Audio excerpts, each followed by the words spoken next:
ଆପଣମାନଙ୍କୁ ସ୍ୱାଗତ କରୁଛି ମୁଁ ସ୍ନିଗ୍ଧା। ସମସ୍ତଙ୍କୁ ମୋର ଅନେକ ଅନେକ ଶୁଭେଚ୍ଛା ଓ ଶୁଭକାମନା। ସ୍ନିଗ୍ଧା ସଲ୍ଫାସ୍ ୟୁଟ୍ୟୁବ୍ ଚ୍ୟାନେଲରେ ମୋର ଆଉ କିଛି ଲେଖା ଶୁଣିବାକୁ ଅନୁରୋଧ କରୁଛି। ଆଜିର ଲେଖା ଭୋକରୁ ଭାତ ଯାଏଁ। ଏହା ଏକ ସତ୍ୟ ଘଟଣା। ଏହାକୁ କାଳ୍ପନିକ ରୂପ ଦେଇ ମୁଁ ଆପଣମାନଙ୍କୁ ଶୁଣାଉଛି। ଆଲୋକର ପର୍ବ ଦୀପାବଳି। ଘରେ ଘରେ ଆନନ୍ଦ ଉତ୍ସାହର ପରିବେଶ। ଦୀପର ଉଜ୍ଜଳ ଶିଖାରେ ପୋଛି ହେଇଯାଉଛି ରାତ୍ରିର ଗାଢ଼ ଅନ୍ଧକାର। କୋଭିଡ୍ କଟକଣା ଅନୁସାରେ ଆତସବାଜି ବାଣ ଫୁଟାଇବା ମନା। ସେଥିପାଇଁ ଅମିତା ନିରାଡମ୍ବର ଭାବରେ ଦୀପାବଳି ମନେଇବାକୁ ନିଷ୍ପତ୍ତି ନେଇଛି। ରୋଷେଇ ଘରେ କାକରା ପିଠା ଛାଣୁ ଛାଣୁ ପିଲାମାନେ ବରାଦ କଲେଣି ତାଙ୍କର ପସନ୍ଦର ଖାଇବା। ସଞ୍ଜ ବୁଡ଼ିବା ଆଗରୁ ସବୁ କାମ ସାରି ମା ଲକ୍ଷ୍ମୀଙ୍କ ପୂଜାରେ ବସି ପଡ଼ିଲା ଅମିତା। ଭୋଗ ଥାଳିରେ ଅନେକ ରକମର ସୁଆଦିଆ ବ୍ୟଞ୍ଜନ।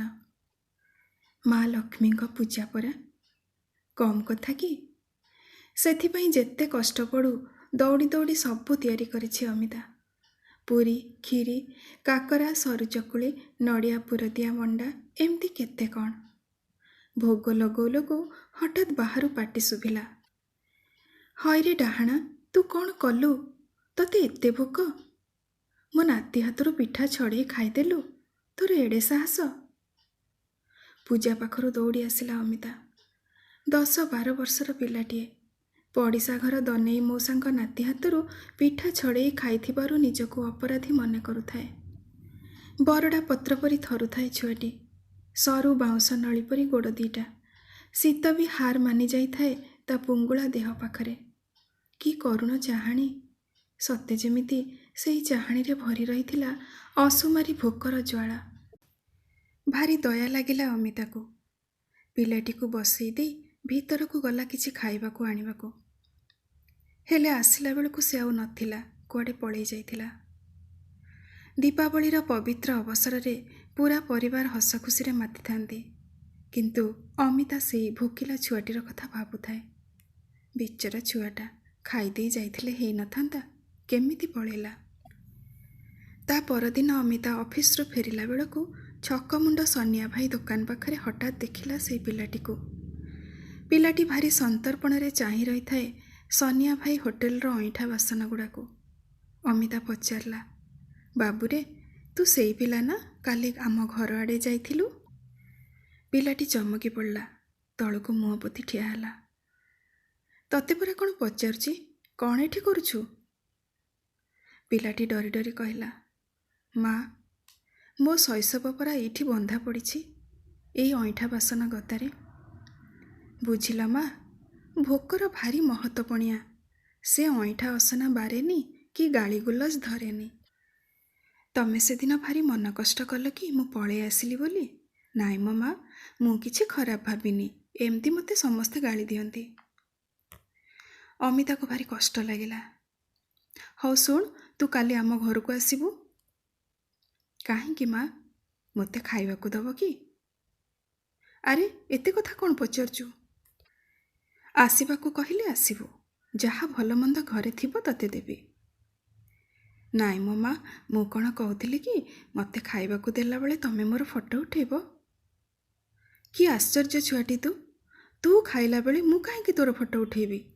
କ'ଣ ଯେ ତୁ କହୁଛୁ ମୁଁ କିଛି ବୁଝିପାରୁନି। ପିଲାଟି ଟିକେ ଡରିଗଲା। ଅମିତା ବାରମ୍ବାର ପଚାରିଲା ପରେ ପିଲାଟି କହିଲା, ଜାଣିଛ ମା, ମୁଁ ତ ଏମିତି ବାରଦୁଆର ବୁଲି ବୁଲି ଯେଉଁଠି ଯାହା ମିଳେ ଖାଏ। ସେଦିନ ତମର ସେ ଘର ପଛପଟ ମଣ୍ଡପରେ ଭୋଜି ହେଉଥିଲା। କେତେ ବାବୁ ଭାୟାମାନେ ଆସିଥିଲେ। ନାଲି ନେଳି ଲିଚୁ ଲାଇଟ୍ ଆଉ ମେଲୋଡ଼ିରେ ମଣ୍ଡପ ଉଠୁଥାଏ ପଡ଼ୁଥାଏ। କି ବାସ୍ନା ସେଠି!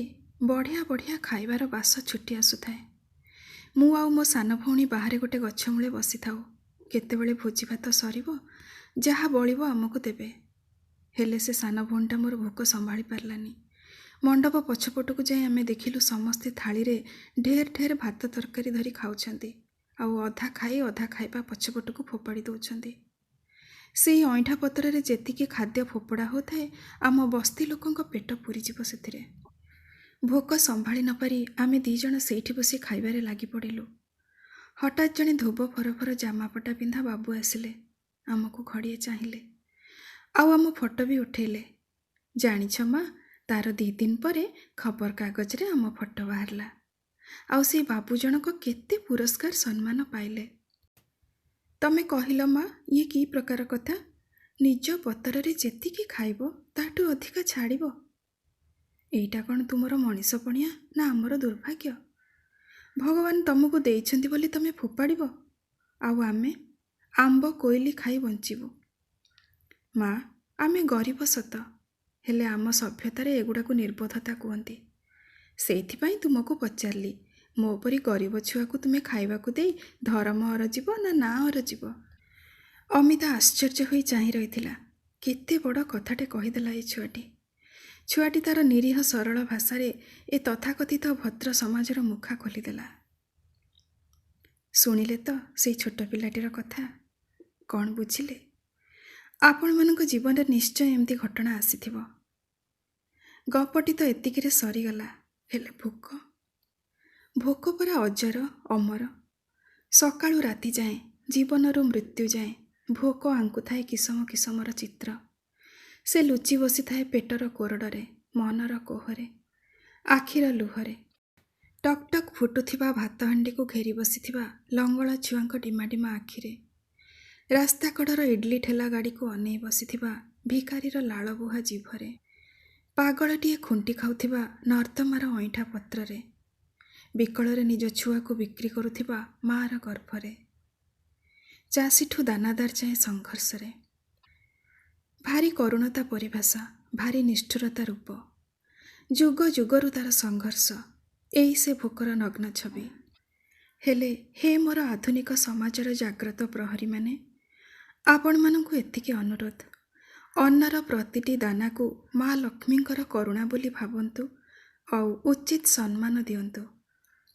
କେଉଁ ଭୋକିଲା ପେଟର ଭାତହାଣ୍ଡି ହୋଇ ତାର ଆଞ୍ଜୁଳେ ନିଶ୍ୱାସକୁ ଆୟୁଷ୍ମାନ କରନ୍ତୁ। ଭୋକକୁ ମାନବିକତାର ସ୍ପର୍ଶ ଦିଅନ୍ତୁ।